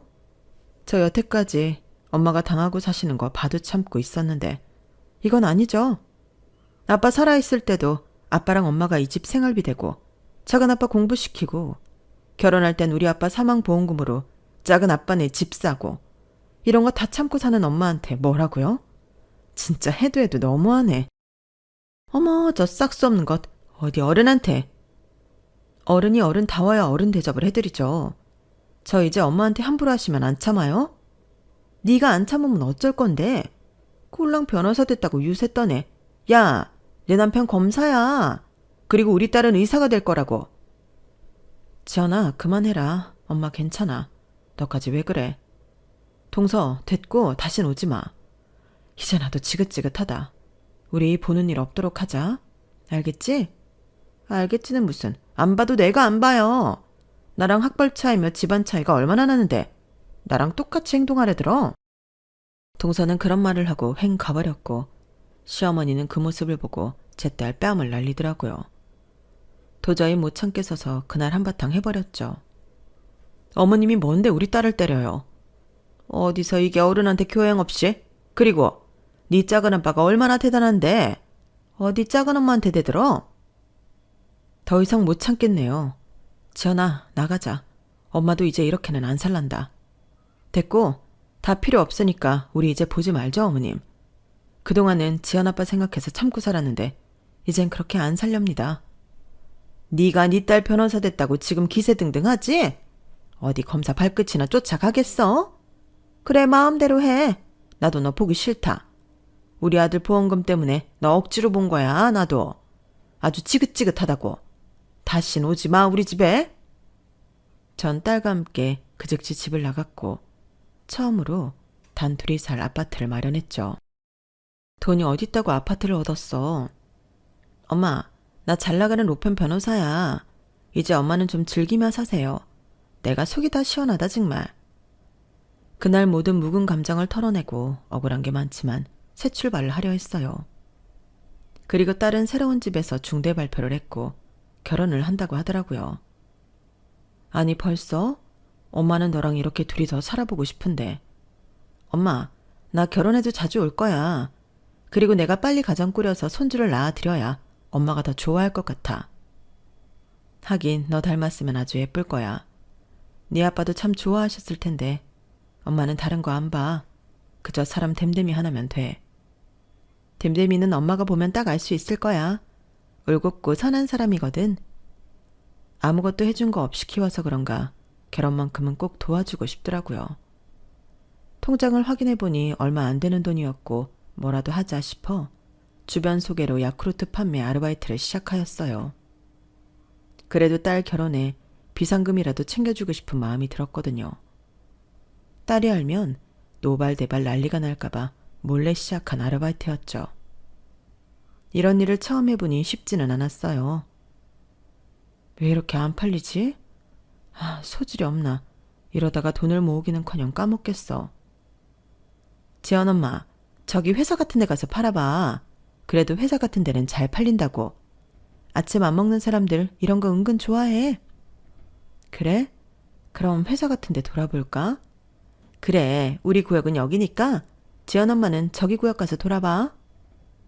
전 그렇게 같이 일하는 친구의 말에 근처 회사에 들어가니 경비원에게 내쫓음을 당했고 친구가 꼼수를 알려줘 몰래 잠입하려던 그때 만나고 싶지 않은 얼굴을 만나버렸어요. 아줌마, 여기가 어디라고 함부로 들어와요? 신수 좋아졌을 거라고 생각했는데 꼴 좋네요. 이제 야쿠르트까지 팔아요? 역시 출신은 못 속이네요. 잘난 딸 더 받자 이렇게 판매나 하러 다니고. 너무 웃기네. 아니, 동서가 다니는 회사가 여기야? 동서라뇨. 이제 우리 영 끊었잖아요. 여기 경비 아저씨, 이 사람 좀 내쫓아요. 어디서 우리 회사에 이런 싸구려 저질 음식을 팔려고 해. 당장 끌어내요. 아니, 동서 잠깐만. 그래도 이건 아니지. 내 발로 나갈게. 그러니까 그만. 저 잡상인 당장 못 오게 아주 방어를 단단히 해야겠어. 동서는 그렇게 저를 멸시하였고 경비들에게 끌려가던 그때 이 광경을 가만히 지켜보던 한 청년이 내게 다가와 손을 잡자 그야말로 동서 인생이 그날로 종치기 시작했어요. 아니 부대표님이 이런 잡상인을 왜? 제 장모님 되실 분인데 그쪽은 어디과 누구죠? 안녕하세요. 처음 뵙겠습니다. 저 김지한 남자친구 이현석이라고 합니다. 곧 인사뵈려고 했는데 여기서 뵙게 됐네요. 장모님. 장모라니? 아니 부대표님이 결혼할 사람이 우리 조카라고요? 걔 아빠도 없고 얼마나 가난하게 사는데 그런 애랑 부대표님이랑 말이 돼요? 상사 약혼자를 그리 무시해도 됩니까? 안 되겠네. 당신 이름 뭐지? 아, 사원증에 써있네요. 일단 어머님 가시죠. 아니 부대표님 잠시만요. 아 뭐, 제 조카랑 결혼한다는 건 알겠어요. 제가 지연이 작은 엄마거든요. 잠깐 형님이랑 제가 싸워서 이렇게 행동했던 건데 오해 안 해주셨으면 좋겠네요. 형님, 지연이 결혼하면 한다고 말을 해주셔야죠. 제가 다 봤습니다. 가족이 아니라 거의 원수처럼 대하던데요. 그렇게 행동하면서 지금 제 앞에서 아니냐 웃으면서 말하는 게 더 소름 돋네요. 제가 추후에 당신을 어떻게 할지 생각할게요. 일단 어머님, 가시죠. 절 데리고 나간 청년이었고 곧이어 전 제 딸을 불렀어요. 일하다 말고 온 딸이더라고요.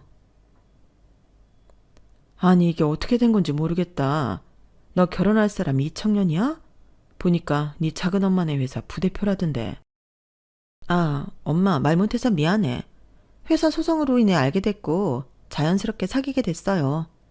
내가 오빠네 회사에 도움을 많이 줘서 오빠네 부모님도 굉장히 좋아하시고 결혼까지 하기로 했어.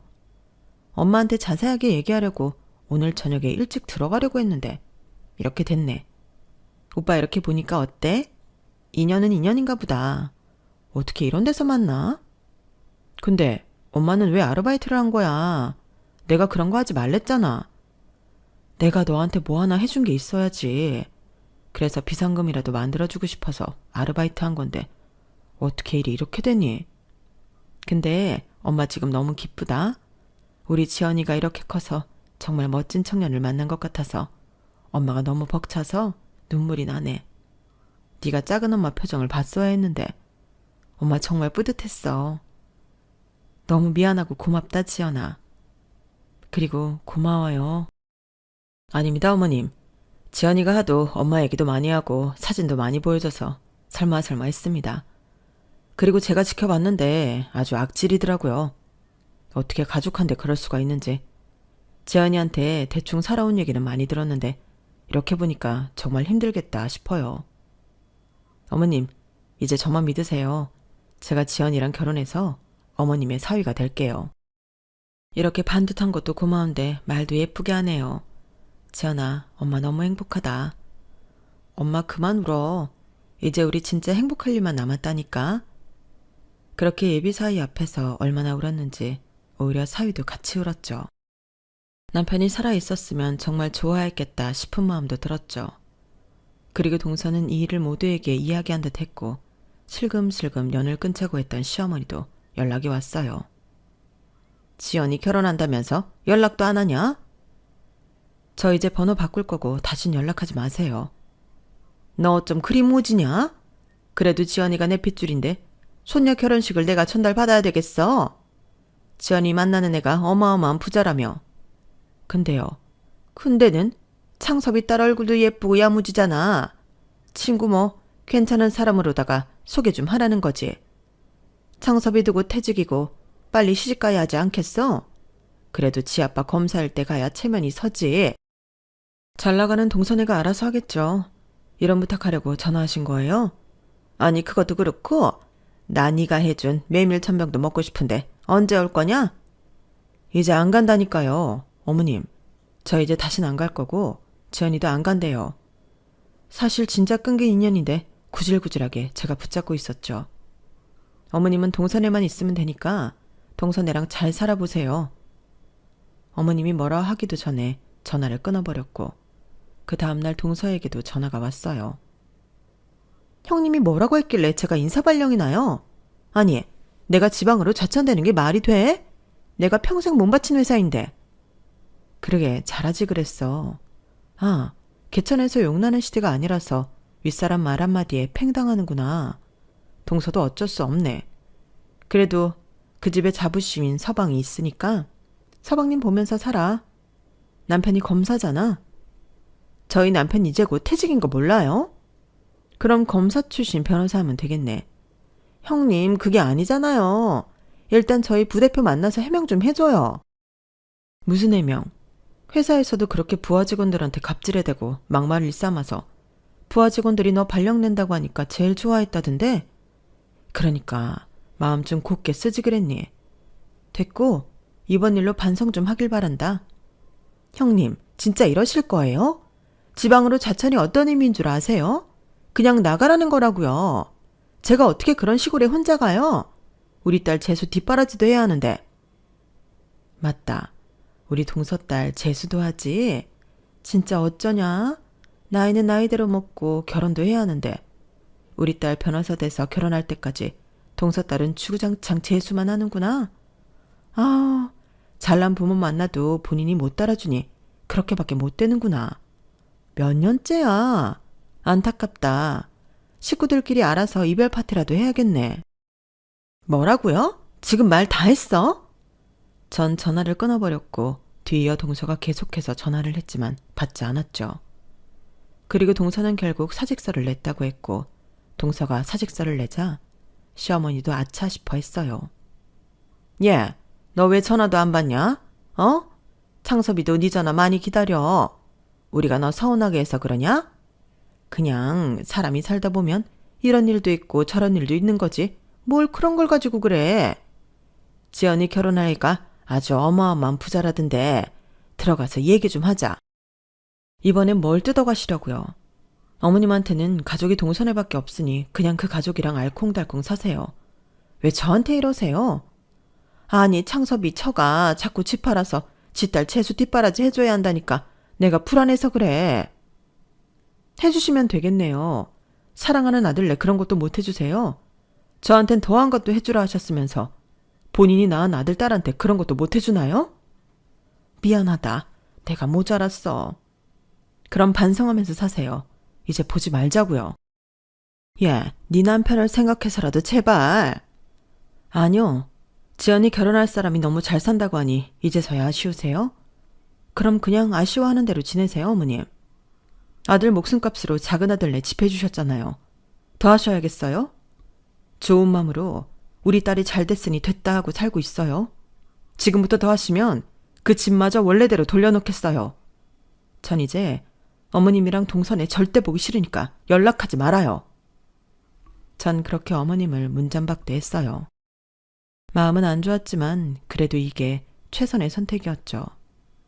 딸은 무사히 결혼을 했고 듣기로는 퇴직을 한 시동생은 개업 변호사를 했지만 워낙 조직 생활을 할 때도 독단적으로 행동했던 터라 선후배 검사들 중 아무도 도와주는 이가 없다고 하더라고요.